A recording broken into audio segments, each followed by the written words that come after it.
It's live. So welcome to day 22 of this MARGHADARSHAN series. So today I think we had posted two questions. First question was compare and contrast the views of Machiavelli and Kautilya on statecraft.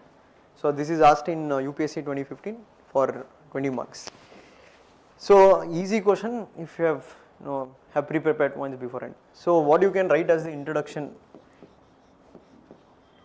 in this question, you can say Nehru in his book Discovery of India calls Kautilya as the Indian Machiavelli, but however this is countered by Upinder Kaur. Upinder Kaur, and what is the book written by her? Violence in Ancient India.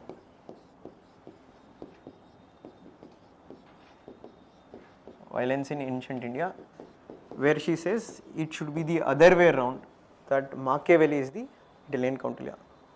Then you can write, however, irrespective of what Nehru said or Upinder Kaur said, why there is a comparison between the two, because we find lot of similarities between them. So first you highlight what is the similarities with respect to them. So you can take both Kautilya's Arthashastra and Machiavelli's Prince are considered to be essentially books on the art of ruling or the statecraft. Second, you can say both of them belongs to the school of realism, and both have advocated for divorce of ethics from politics. Both have advised for an aggressive expansionist foreign policy, because land is an important source to generate wealth. Then both Machiavelli and Kautilya, they have preferred for a monarchical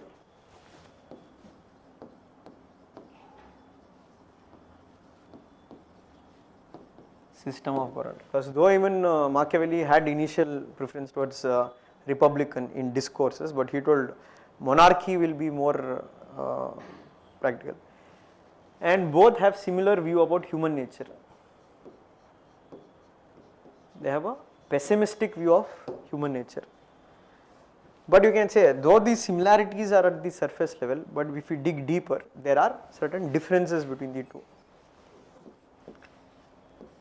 One is with respect to religion and politics. So Machiavelli advocated for complete separation of the state from the church, whereas Kautilya said that the religion and politics go hand in hand in that regard. That you can come to the second thing. So you can say in Machiavellian Prince, he is freed from all kind of morals, moral needs, or prince is somebody who is ruled by fear than love. But whereas Kautilya, he recommends that the king should follow Raja Dharma. So where Kautilya says the happiness of the king lies in the happiness of his people. And third difference you can write, this Kautilya's Arthashastra, what is there? It also deals in depth with regarding political economy, public administration,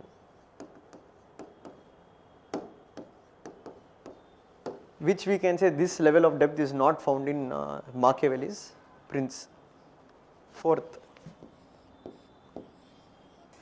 what is the fourth difference we can bring between Machiavelli and Kautilya? So you can say Kautilya's Arthashastra also speaks about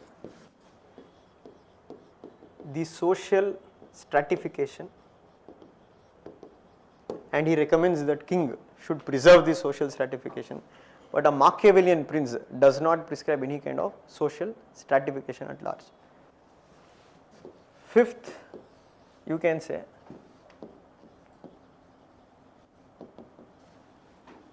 a Kautilian king, what Max Weber says that one in his book Politics as Vocation, that he appears more Machiavellian than Machiavelli because he is recommended more ruthless and brutal measure to suppress any kind of opposition to the king, which you won't find certain extent to Machiavelli.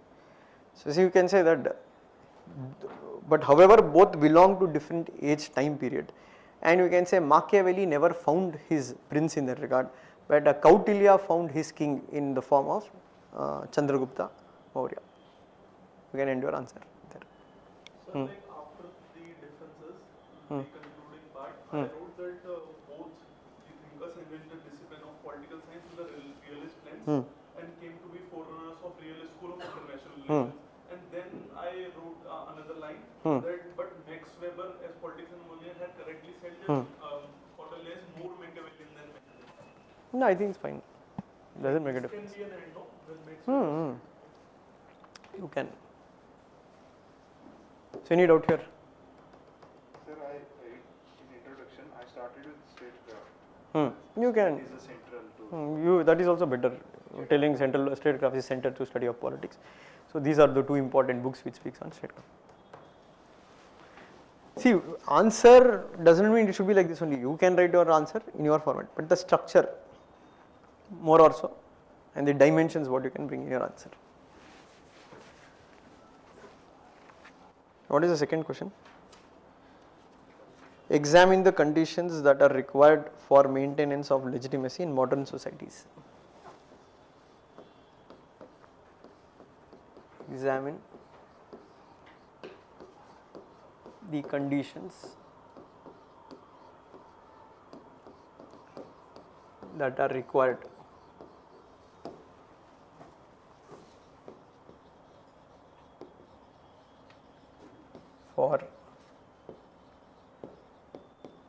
for maintenance of legitimacy in modern societies.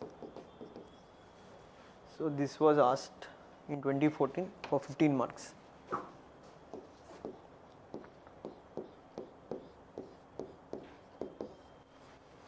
How will you address this question?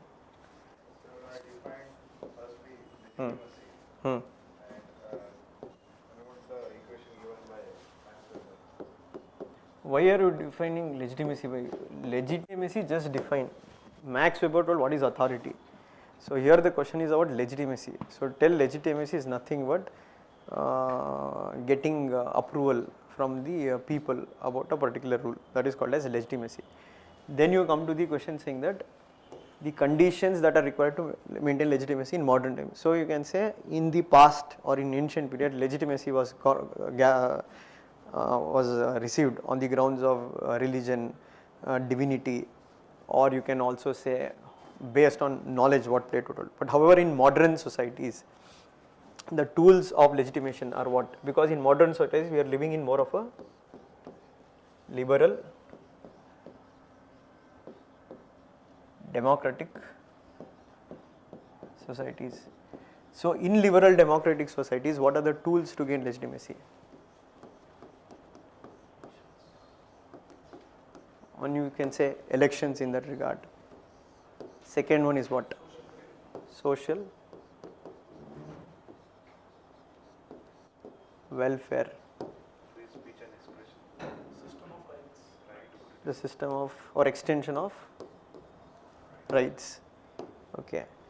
But you can say that within the liberal world today there is certain issues here. So one, elections alone cannot be the source of getting legitimacy in modern societies.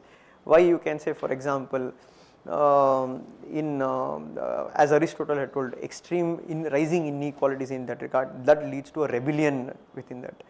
Second one, you can say social welfare. The problem is that what Habermas has said, the crisis of legitimization, that when you have a liberal model of state but you go for extreme welfare recommend, once it has been rolled back, legitimacy will be lost.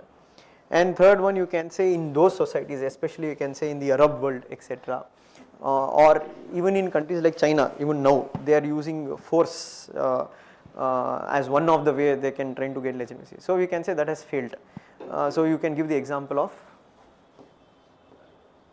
Arab Spring, and you can also take in this what is that, Western countries, the extreme neoliberal nature of the state also has led toward increasing delegitimization of the governments. For example, you can say the rising social movements in the West, Occupy Wall Street movement, and that is why what this fellow Francis Fukuyama in his book The Liberalism and Its Discontent, he recommended certain measures that what the state has to play a role with safeguarding liberal rights.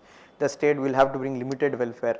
The state will also have to regulate the markets. So you can say when you look at Nordic countries in that regard, they are an symbol about how to gain legitimacy through the general will of the people. So there you can say they follow an approach of what, a liberal democratic political model, but at the same time a limited welfare model. It has been more successful in gaining legitimacy. So that you can end your answer in a prescription mode, that what actually works in modern societies. But first you have to tell what are the different ways which are we can see. Then you need to examine it, which is more sustainable in the long run. So on one you have communist countries in that regard, they are trying gaining legitimacy on the promise of what, creating perfect equality. You have a liberal countries, they are gaining legitimacy what, this free market economy is the best model thing. So both have their own problem in their own societies. So you follow the Nordic model which is more balanced, that you can write. Yeah, you can.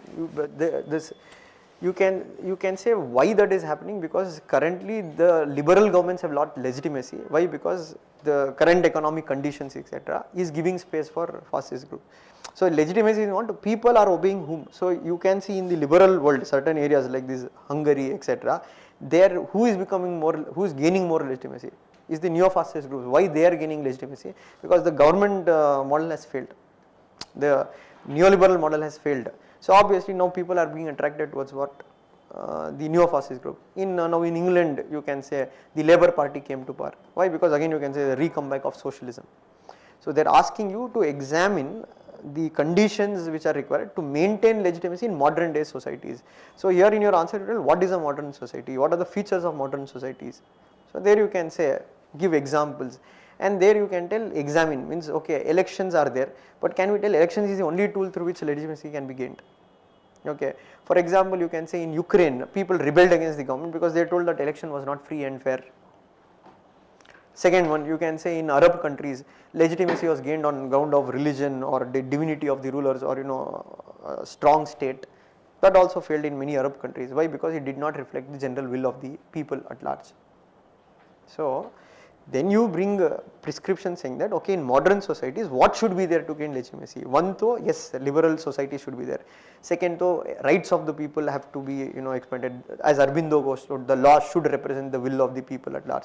Third, equality should be brought, because rising inequality can be a source of losing legitimacy of the government. So that is why you can bring that Francis Fukuyama's viewpoint in that regard, that if you look at these Nordic countries in that regard, they bring a balance between the both, and that is why you can say there is more legitimization of the government in this. How you can see legitimacy also, the tax payment is very high in Nordic countries. Why? Because the trust on the government is so much. So that is what you can say. So Habermas you could have brought where when you are bringing the argument that social welfare is one of them, but again the problem is that what is happening in capitalist societies is that when they are having a liberal political structure, but they are going for a social welfare model or too much social welfare model, that he says leads to what? Legitimization crisis. So then you have to bring the viewpoints of Fukuyama, even you can bring point of Aurobindo Ghosh, who said that the laws brought by the government should reflect the will of the people in that regard, otherwise such governments will start losing legitimacy. So that is what you need to bring in your answer. But you can start your answer by defining what is legitimacy. I have added one more paragraph, like there is also use of propaganda through education and civil society to gain legitimacy. For example, rule of Communist Party in China. Yes, you can, that's a good point. You can say that they are asking, examine the condition. So you can write, that is also one way where legitimacy, social media or media is being used to gain legitimacy. But you can also write the critic of it. That you can write. Sir, I concluded by saying, nevertheless, the modern participatory democracy flourish only when the legitimacy is there. Thus, there is a need for participation in public sphere. Okay, but what is your preceding paragraph? The criticism by Habermas, legitimation crisis, or feminist scholars, the patriarchal bias. My point is that you are mixing everything in one and concluding.